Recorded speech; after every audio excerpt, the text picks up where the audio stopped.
Am I the a-hole for asking my fiancé to skip this year's Christmas family vacation because our baby's due? Plus updates. Original post. Context: I've gone to Florida with his family for the past 5 years for at least part of Christmas. Every other year, I return before him to spend Christmas Day with my family. This year's the first time in a long time that all the other siblings are able to overlap dates. My fiancé has major FOMO, which is why this is a sensitive subject. His parents have always been weird about keeping their family close. They've never said it outright, but little things suggest they don't consider me completely part of their family yet, since we aren't married. Also, my parents are away overseas dealing with a grandparent emergency. My mom has been kept in the loop though, and is trying to come back as soon as she can. My fiancé and I, 31 male and 31 female, are expecting our first baby due December 30th. His family has a vacation home in Florida, and they have gone every year during the holidays for about a month until after New Year. He agreed not to go this year because of the baby, but his family's insisting that he go and come back on the 28th, which is ample time before the baby is due. So he bought a ticket for December 15th to 28th. His reasoning is that his parents really want him there and his siblings will also be going. This is bothering me a lot more than I thought, because I know pregnancies are unpredictable, especially the last trimester, and if anything happens leading up to the due date, I need him there. My parents are away until December 26th, and my friends have their families, so I will be completely alone. The other reason, and I guess it's more selfish, is that I will be spending Christmas by myself. It's not the main reason why I'm bothered, but it's a small part of it. He's been spending Christmas every year in Florida since he was 15, and there will be many more trips after the baby is born. I don't know why he has to go this year.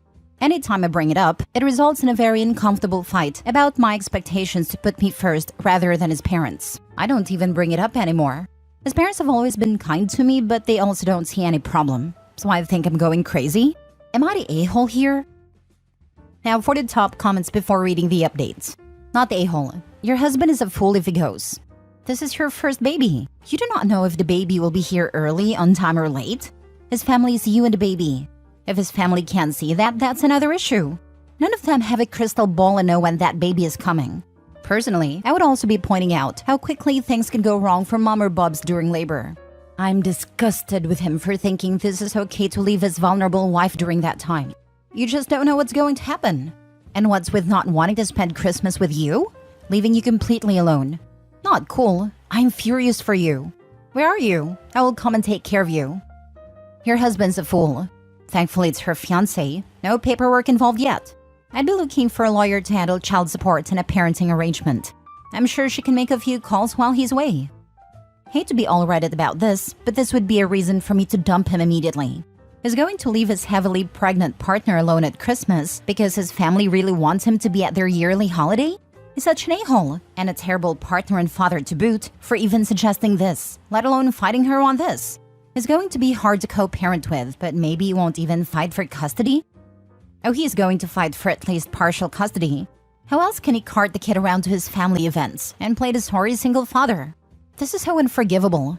Even the fighting leading up to the trip is enough in my opinion. So unforgivable. I don't see how he could possibly be a good partner or father based on the fact that he sees nothing wrong with this and is arguing with her about it. If it wasn't for the health risks, OP is absolutely not selfish for not wanting to be alone on Christmas. And it's insane she'd think so. I hope she tells her friends, because if I was one of them, I would absolutely be making her a part of my family Christmas. Now for the update number 1. I'm sorry for not updating sooner. Everything has been overwhelming and I'm trying to deal with a lot. The good news is that my mom arrived home yesterday. When I had explained everything to her, her sister, who is a retired nurse, insisted she come too. I'm so thankful to have them here. It's hard to get my feelings across as there's a bit of cultural barrier.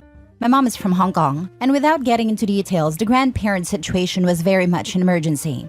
But she has siblings and my dad who is staying there at the moment.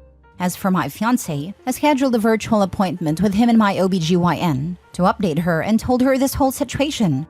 Like all of you, she was appalled and strongly recommended he not travel during this time. Her words were, "In my professional opinion, I'm going to very strongly recommend you reconsider your plans. In my personal opinion, I'm going to insist it." It was probably on me for not alerting her sooner about his travel plans. After that, he is still going but adjusting his date so he will be back on the 22nd. There will be 1 day overlap with his siblings. His mom isn't too happy he won't be there for Christmas. She suggested he fly back later on the 25th instead, so he can spend a part of Christmas Day with them, but he said no. It's still not ideal for me. My mom and aunt has insisted to speak with his parents, so we've scheduled a call with them later today. I reached out to my best friend too about this, after I read some of your responses and PMs. She was livid and informed her husband that she doesn't care if it's on Christmas Day. If I go into labor, she will drop everything and be there. She's also been kept up to date about who will be with me while he is away and will be visiting. I know there were a lot of questions regarding the family, but I can't address all of them. It's too much to write out. Yes, I know they don't treat me completely as family. There have always been small passive-aggressive things that bothered me, like not being invited to Mother's/Father's Day events, left out of family secret Santa, not being allowed to sleep in the same room when we visit, etc. Yes, I know that his mother must be aware that he shouldn't be leaving me at 37 weeks. She's not dumb, and I update her after all my appointments, so I know she knows this too. I don't know why she's saying it's okay, but I have an idea why. My mom has made it clear she will be addressing all of this in a call. Some of you wondered how they can afford to go to Florida for a month. His parents are retired and snowbird there. His siblings and sister-in-law all have 9-to-5 jobs, but are partly remote, so they're lucky enough to take their work to Florida and work there. My fiancé is a gig worker, so he dictates his own schedule. Obviously, their schedules don't always line. I haven't shown him this thread yet. At the moment, it's just one more thing I don't want to deal with him. I may in the future, but I have suggested we go to therapy before we set a wedding date. He agreed. I'm also seeking counseling for myself. Lastly, I'm incredibly grateful to all of you who took time to respond, offered to visit me and bring me food. I've never posted on Reddit before, but I appreciate the support you've all shown me. Once again, thank you all so much. I'll try to update again after the baby comes. It might be a while, but please know that I'm safe and have lots of love surrounding me. Please have a safe and happy holidays. Also, I'm expecting a girl. Now for the second update. Happy holidays, everyone. I know some of you were asking for an update, so here it goes. Baby girl was born on December 20th at 6 pounds 10 ounces at 9:42 p.m. My mom, aunt, and best friend were there during labor. My mom was present during birth. She's healthy and we're all exhausted, but I'm so grateful for my support system. My now ex-fiancé did not make it for the birth. During the video call with his mother, my mom told her that he needs to come back immediately. Otherwise, she will be taking me home and they will not be welcome to visit the baby. It was a very heated call, but the outcome was that my mom and aunt packed up my things and we went back to my parents' house where I currently am still residing. So, you can guess what happened there. It hurt a lot. I had a very upsetting call with him about his priorities now that we were literally down to the wire, and the conversation ended without much resolution. He hung up on me. I messaged him after our daughter was born to let him know I had given birth and that she was healthy. He tried to video call a lot after that, but I didn't pick up. He returned home on the 22nd as planned. Of course, I wasn't at a condo. I think they all thought my mom was bluffing. He tried to come by my parents' house many times, and at one point, sat outside in his car for hours when my mom and aunt wouldn't let him in. Finally, on Christmas Day, we let him see his daughter, and he and I discussed our future. My mom and aunt have been very vocal about breaking off the engagement, and I agreed that after the call with his parents, I didn't want to be involved with a family who was so selfish.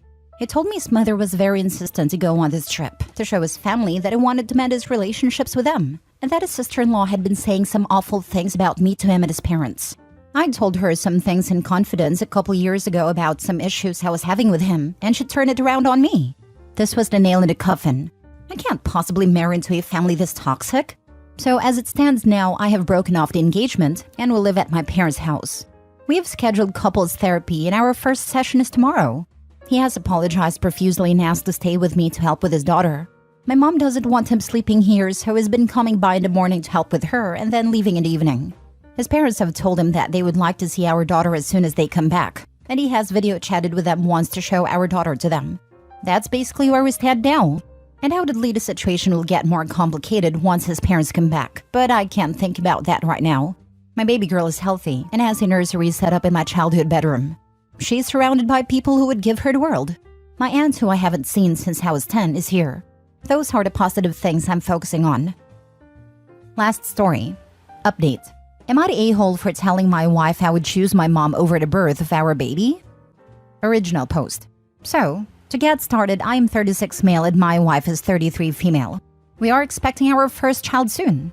My mother, who is 70, was diagnosed with stage 4 cancer and has been hospitalized since it is so bad doctors say she will not survive since treatments aren't working well on her.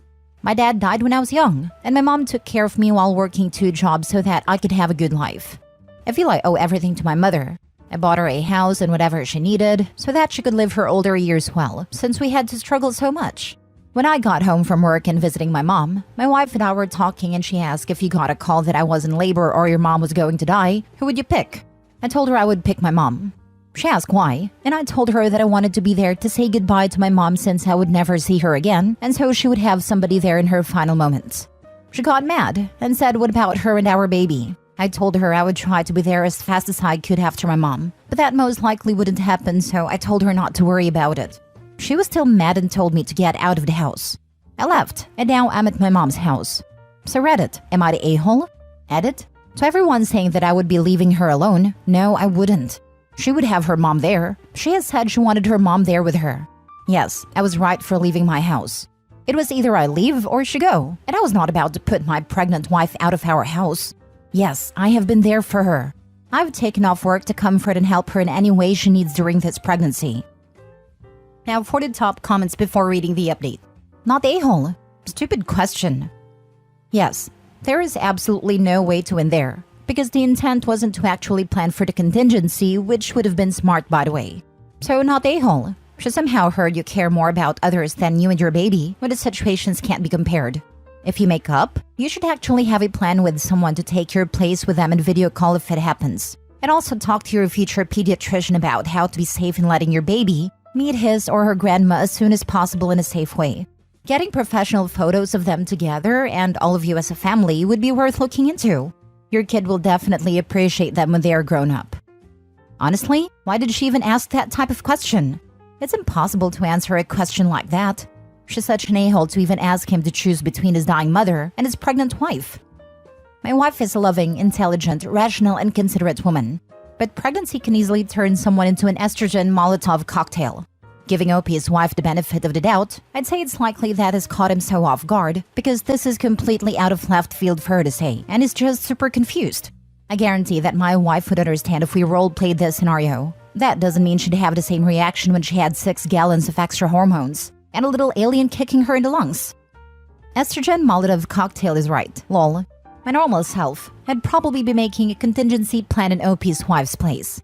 While pregnant, I'm not sure I would have been so rational about it. The idea of giving birth alone is scary.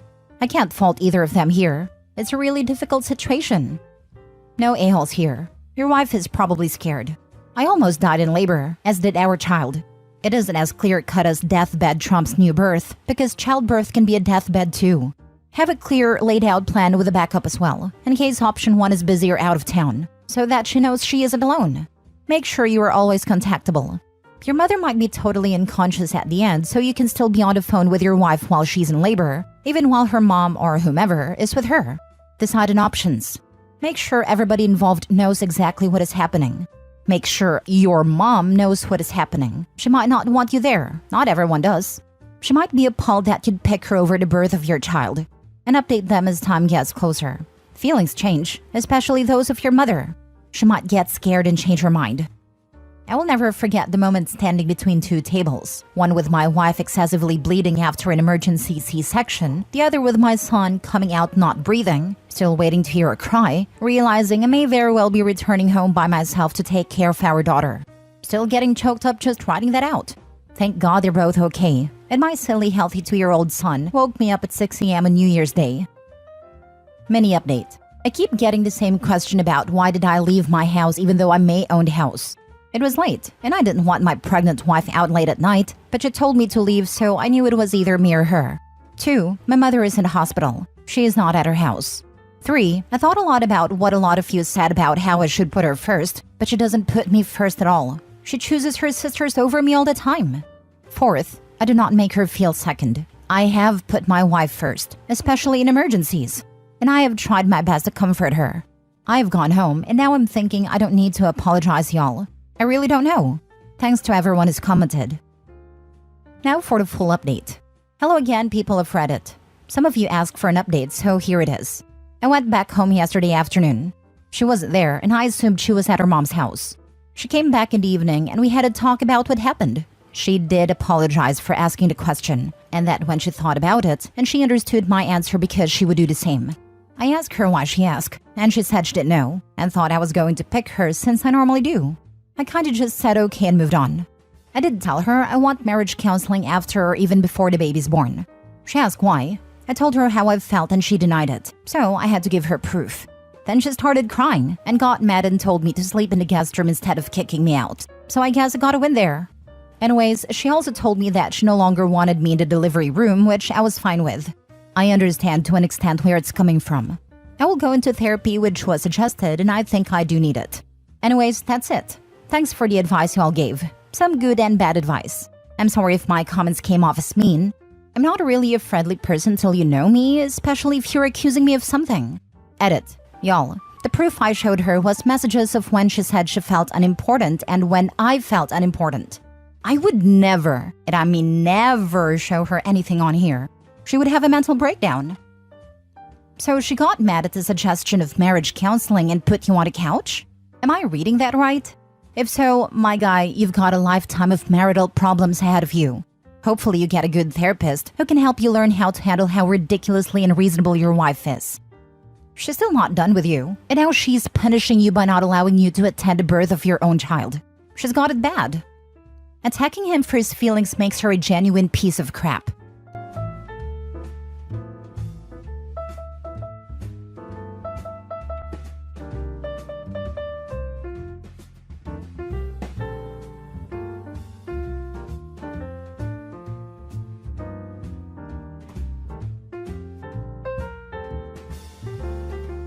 Tomorrow, I'm breaking off my engagement. Plus updates.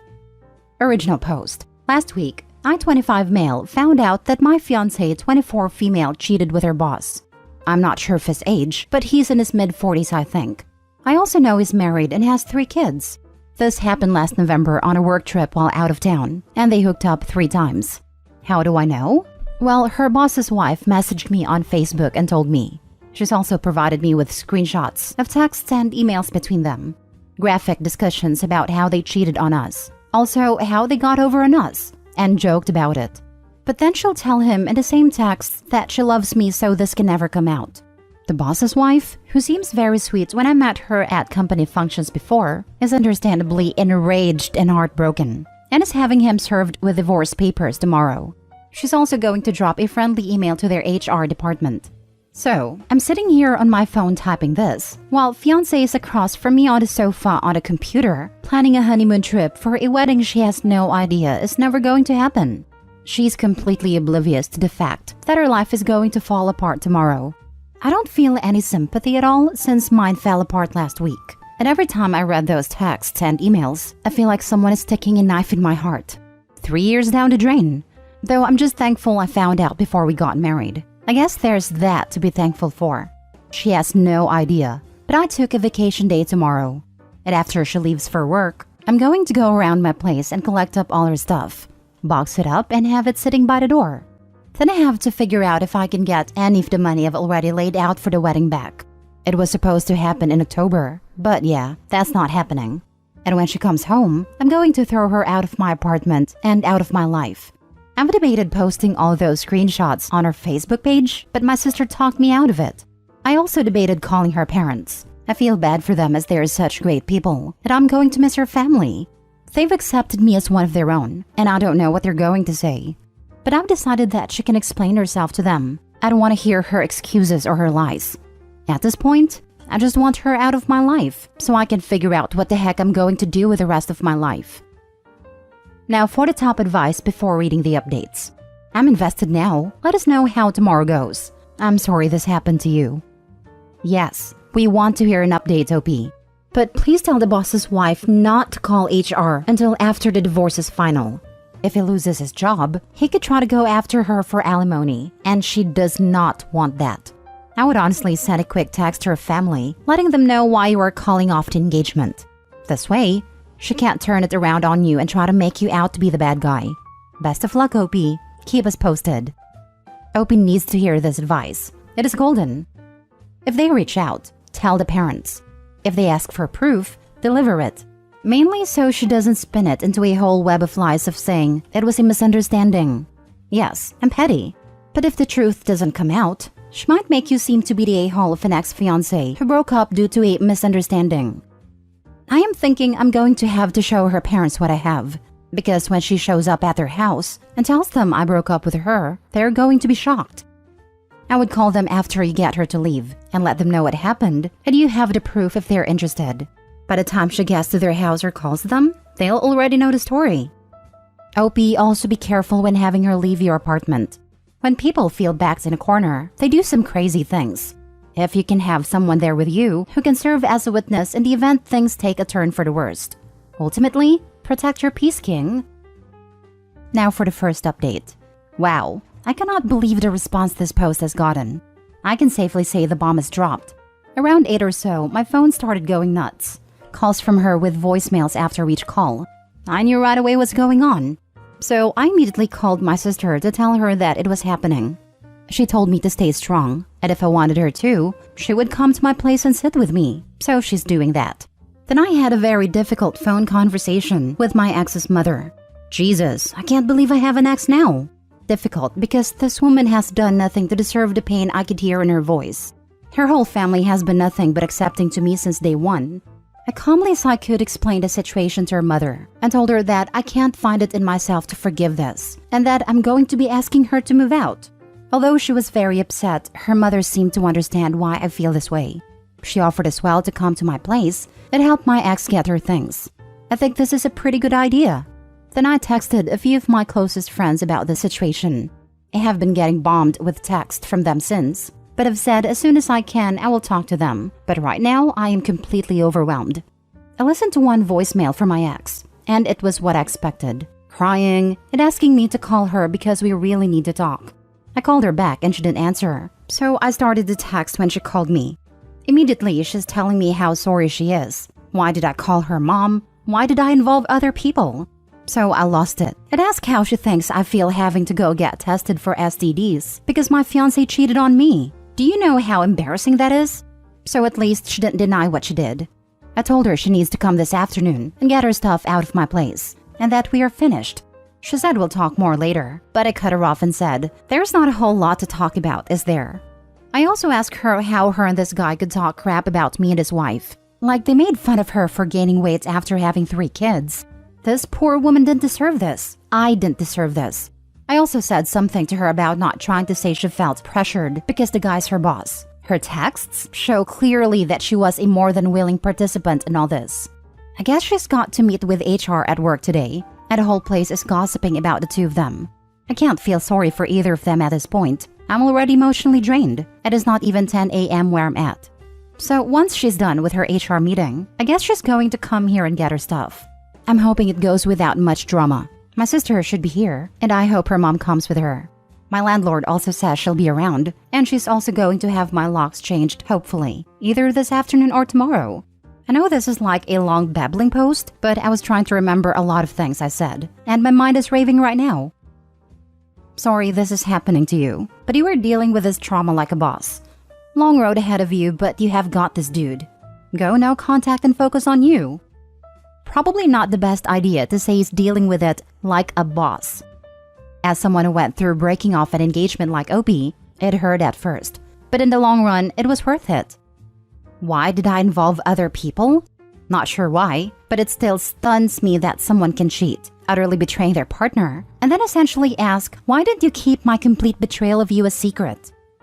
You know, after we hung up, it dawned on me that she involved someone else in our relationship, not me. I wish I had thought of that while still speaking to her.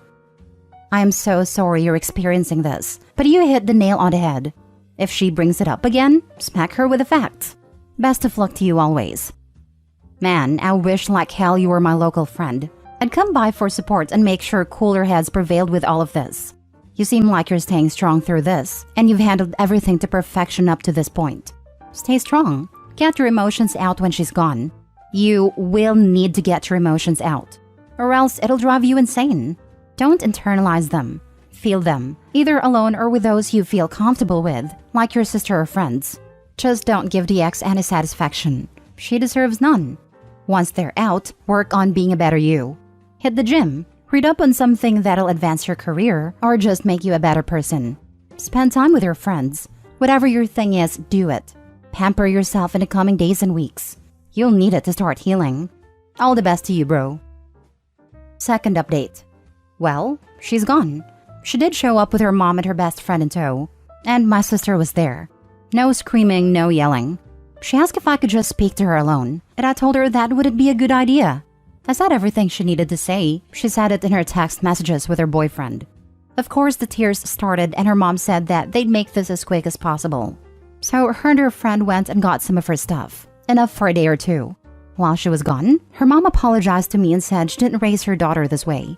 And she asked if the guy is really married, and I said, yeah, he's married. Her mom seems pretty shattered by this whole thing.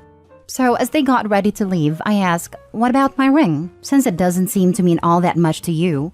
Her friend opened her mouth like she was going to say something, and I shot her a look, and she immediately shut her mouth. I wouldn't take any bet in Vegas that her friend didn't know what she did this whole time. She covered her hand like she wasn't going to give me the ring, and her mom said, give him the goddamn ring. So she handed her mom the ring, and her mom gave it to me and again told me how sorry she is. I just dropped it in my coffee table. I don't even want to look at it. I guess she's going to come back for the rest of her stuff tomorrow with her dad. My sister said she'd like to pull the little girl's hair out of her head. Her words, not mine. But right now, I'm so beaten down by all this. I just want to lay down and sleep. She has some nerve to try to keep the ring. Because that makes it real. She could pretend that it was just a bump in the road as long as she had the ring. Because if he really wanted to break up, he'd take it back. And he really wanted to break up, so he took it back. The amount of people that cheat and then are shocked their significant other breaks up with them is always surprising to me. My ex-wife got butthurt because I called her garbage after I found out she cheated on me. Some people don't have any shame, it seems. As someone who went through breaking off an engagement from a cheating partner just 2 weeks before the wedding, it hurt like hell at first, but in the long run, it was well worth it. Honestly, I would sleep with the boss's wife. My brother said the same thing. Do you know how things are going at the boss's house? No idea. I'm sure it's not fun there right now. I feel bad for the kids though. Last story. I took revenge on a cheating ex and I went overboard. Plus updates. Original post.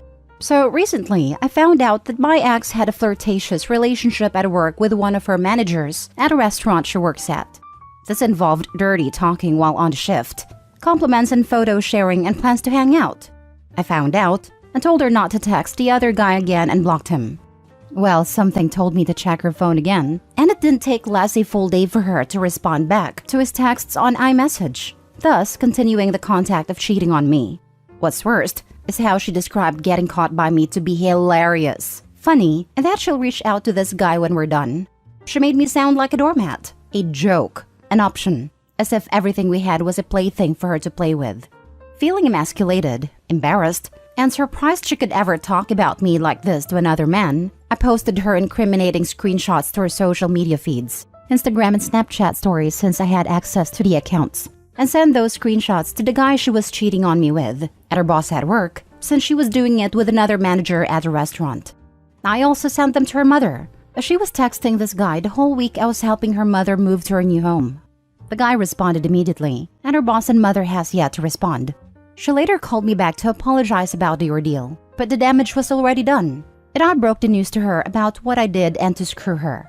I think I went overboard as this is something I've never done. Take revenge on someone by screwing them over. Now for the top comments before reading the updates. Well, you didn't release the pictures, so you're in the clear with that one. I've heard a saying once. It went something like, if something can be destroyed by the truth, it wasn't meant to be. If she didn't do anything wrong and you went overboard, she wouldn't be ashamed. Yep. I think this falls in the don't do anything you wouldn't want printed in the newspaper category. While we're taking Radma's advice, don't get tattooed anywhere a judge can see. And spend extra money on the things that go between you and the ground, such as shoes, tires, and your mattress.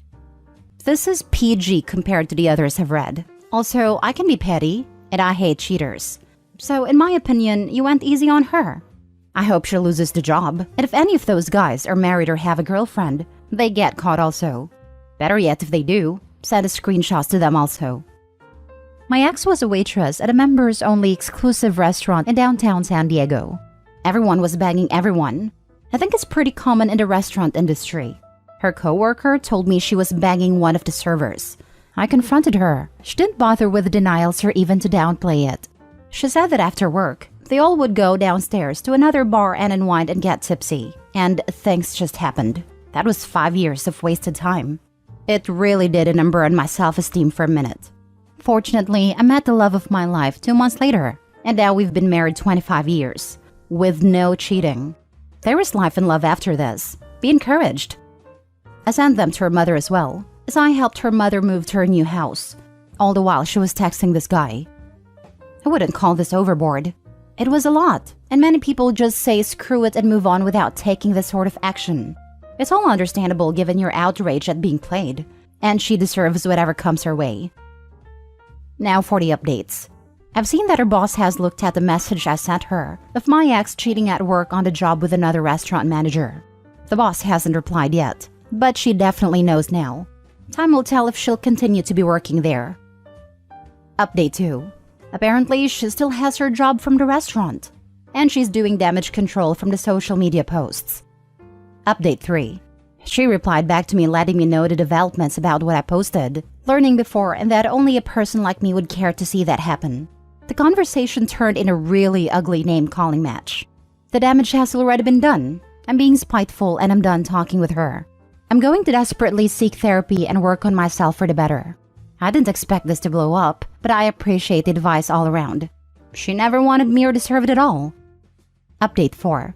I contacted the owner and showed him pictures of what happened. He legally said he can't involve 4 situations that happened outside a restaurant, when the screenshots clearly show her and the manager flirting during the workday on the hour. I don't think he really wants to get involved. We live in an at-will employment state, meaning the employer can fire you for any reason other than an illegal one. So as uncomfortable as it is for her, the owner, the GM, the manager she cheated with, unfortunately she'll keep her job, but boy it will be uncomfortable working there. Final update. The guy she managed to cheat on me with is a single father co-parenting his son with another woman. I found out who the woman was and showed her all the screenshots.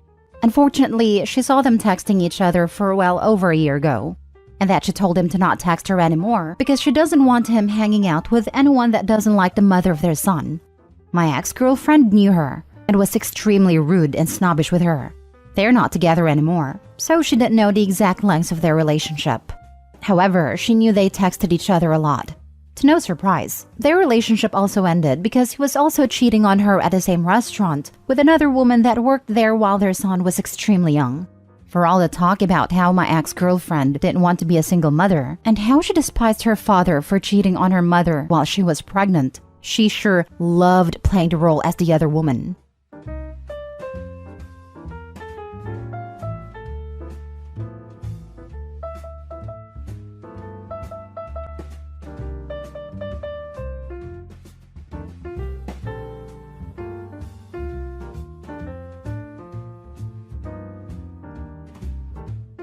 Am I the a-hole for taking back our groceries that my wife gave to her sister? Original post. My wife, 30, has a younger sister, 28, with 4 kids. My sister-in-law is a married stay-at-home mom, and her husband, 31, works 35 hours per week. Money's tight for them, but they still go on annual vacations, drive newer cars, etc. My wife and I keep separate finances, except for a joint credit card and household bill.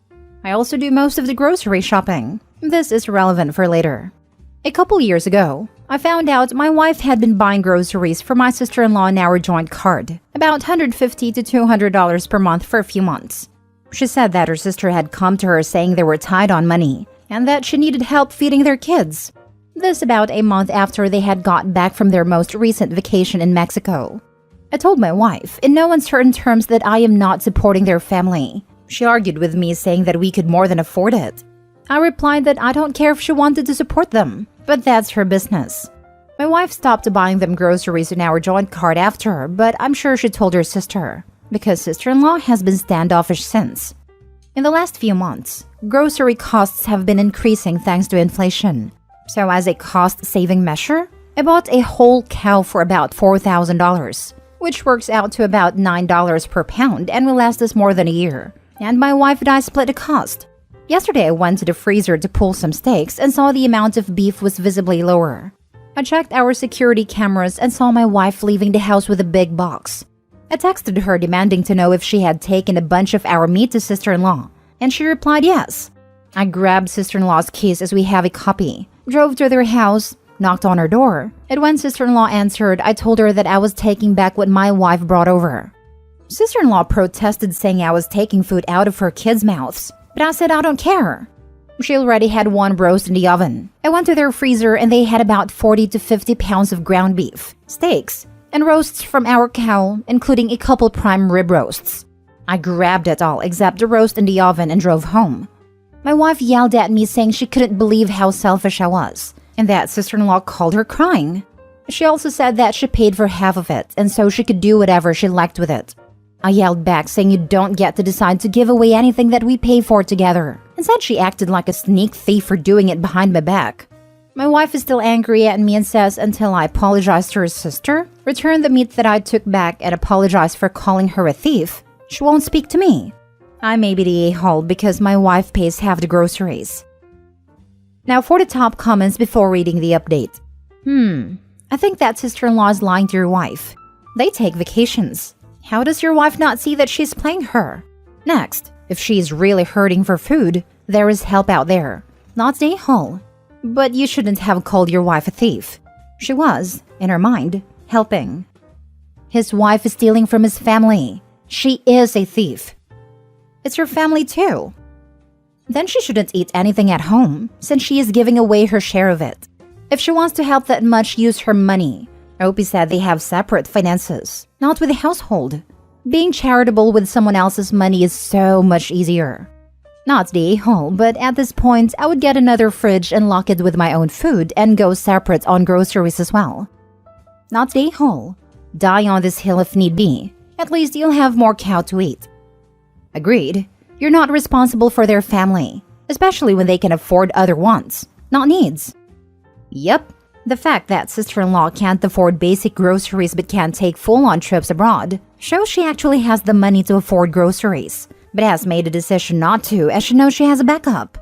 A little harsh for calling his wife a thief, but I would not budge on not helping with food. Maybe find all the resources that can help feed their family for them that doesn't affect yours. Just because you can do something doesn't mean you should. And this is that case while sister-in-law's family is spending unwisely for their financial situation. Now for the update. Thanks for all the comments/suggestions/criticisms. Regardless of the vote, consensus is my reaction and behavior was suboptimal, which I agreed was. I apologized to my wife for calling her a thief, and that I would apologize to her sister for going over to her house in a huff and upsetting her, but said I won't apologize for taking back the meat which we paid for jointly. I laid it all out and said that my position on me not buying groceries for their family hadn't changed. I said her husband only works 3 days a week, 12-hour shifts, and if they're struggling for food, he needs to pick up more shifts. I also said taking vacations and having new cars is a luxury they can't afford if I have to pitch in to pay for their food.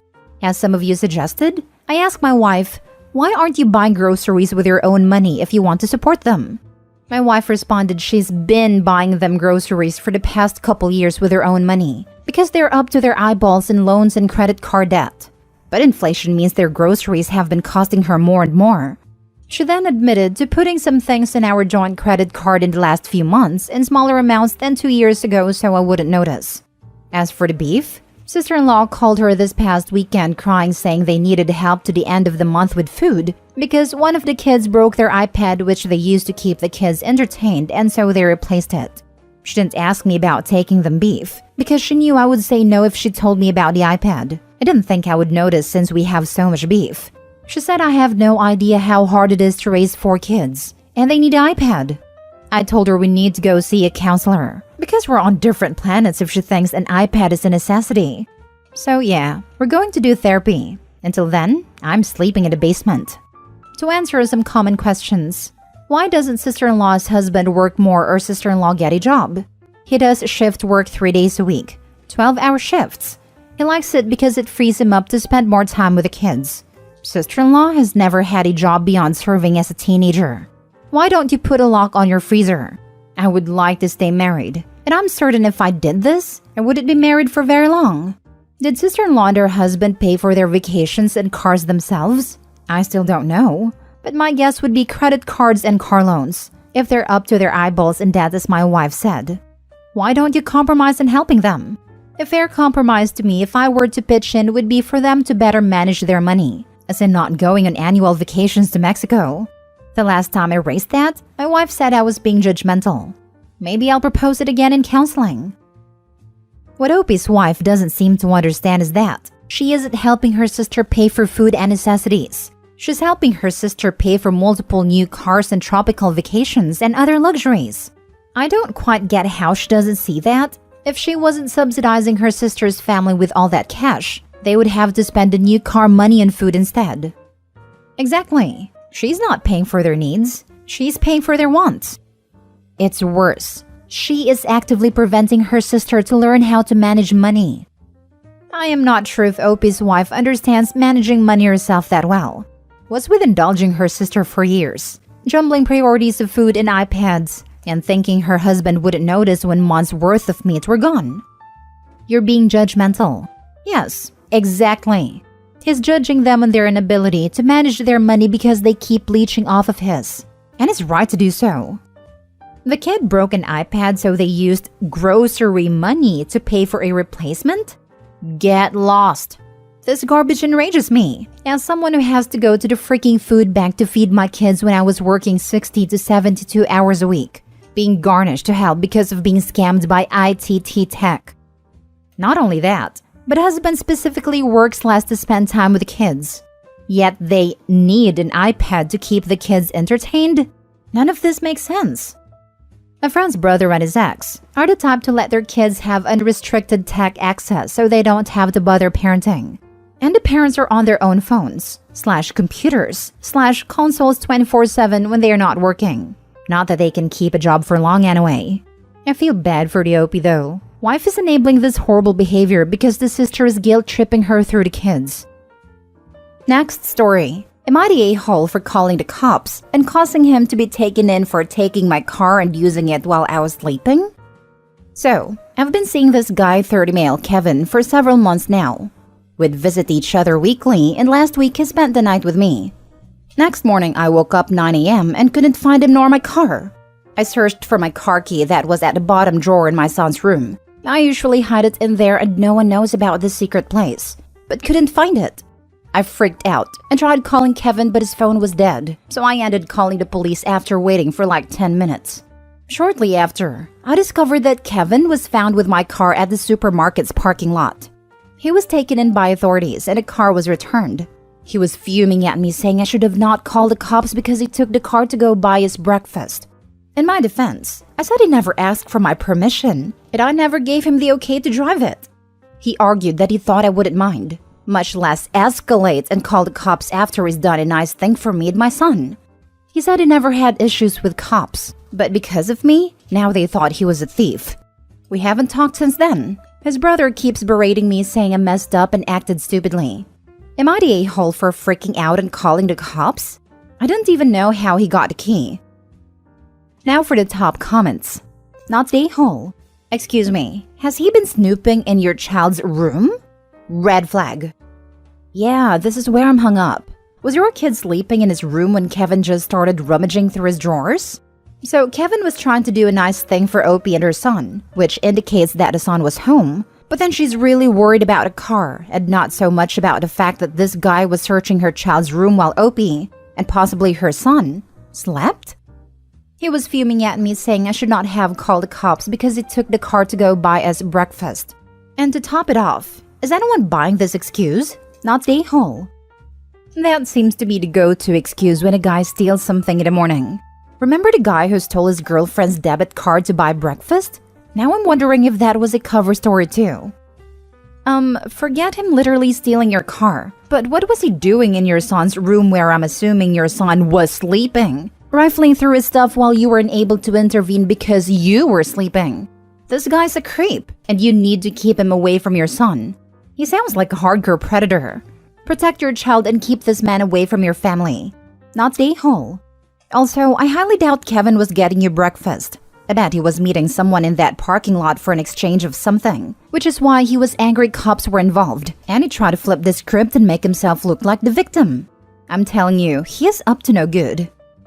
Yeah, I hope Obi will come back and clarify whether or not her son was asleep in his room, because let me tell you, if an adult male was in my child's room for an extended period of time, while my child and I both slept, I'd be calling the cops in my way less than 10 minutes, and not because of my car.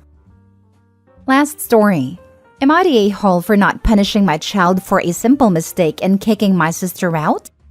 So I, 30 female, have a little girl, 6 female. I grew up in an environment where every mistake was punishable. Dropped ice cream? No more for the rest of the month. Accidentally broke something? Grounded.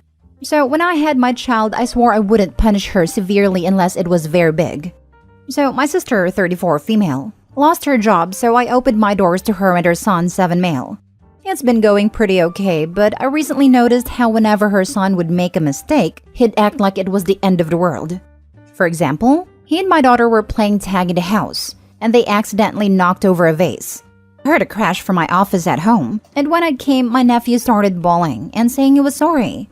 I asked him if they were both okay, and told him that next time don't run around in the house. He looked at me in confusion before running off when he heard his mother coming. I thought that was really weird, but shrugged it off and cleaned up the mess. So last week, I took the kids to the park and my sister tagged along. I bought some ice cream for the both of them and watched them while they played. I needed to go to the bathroom, so I asked my sister to please watch the two of them while I was gone. She obliged. I come back and my daughter is crying. Her ice cream is on the ground and my sister is yelling at her while my nephew is also crying. I ask what is wrong, and my sister tells me that while running around despite my sister telling her not to, my daughter dropped her ice cream. My daughter then said that my nephew was chasing her with a worm on a stick, so she was trying to run away from him. I check up on her to make sure she hadn't hurt herself before exploding on my sister. I yelled saying she had no right to yell at my child, while she said she was just making sure my daughter didn't grow up to be a brat, seeing as I don't punish her. I told her I make sure my daughter learns from her mistakes. I'd only discipline her if it's warranted. I then told her to leave my house, to which she did the very next day. Now, I'm getting messages from my family asking me how could I turn away my sister and her son when they had nowhere to go, and I'm heartless.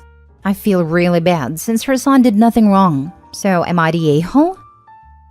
Not the a-hole. You're doing right by your girl, and you're breaking the cycle of harm, which I can personally attest is extremely difficult to do. Your sister, on the other hand, is continuing the cycle, and her poor little guy sounds terrified of her. That poor boy is going to grow up to hate his mother. That's sad. Hopefully, because that will mean he got out. Too many kids who are treated like this never get out of the dynamic. Or won't have kids at all, out of fear of inflicting them with the same toxic dynamic from childhood. Like me. Mistreated children become abusive parents. It is a cycle that some break out of, but most people do not. It sounds like you did and your sister didn't. Protecting your daughter from that is a priority. If screaming is sister's opening pitch when something goes wrong, it is hard to expect her not to do that again. It'll be a reflex. Also, she sees you as a falling down on a job, and that it is her place to fix matters. This is not a good situation. Normally, I detest support family no matter what arguments, but you haven't described her as being someone you've avoided. Someone you couldn't get along with. For the sake of your nephew, maybe try and talk to her. Hey, mom and dad may have not been the best at parenting. I don't want to repeat their mistakes. While you were here, let's try something different. Maybe you overreacted, but it was in defense of your daughter. I can't bring myself to call someone the a-hole for trying to be a better parent. I guess, see if there's a way to be a better sister without compromising that. Not the a-hole. Saying most victims turns around and do it themselves is only perpetuating a stereotype that works to stigmatize victims. I'm not saying victims can't become perpetrators, but saying most do is wrong. It only makes things harder for victims. If you look it up, there's actually also research that shows victims as a child end up facing more of it as adults. This is what drove me crazy whenever people found out about my horrible mother and assured me that it wasn't really her fault. That's how her mother treated her. Without knowing anything about the situation. My maternal grandmother raised me, was a saint, and was blamed by others for my mother's poor choices and behavior until she died. She probably blamed herself too when she did nothing wrong. The fault rests with the abuser alone.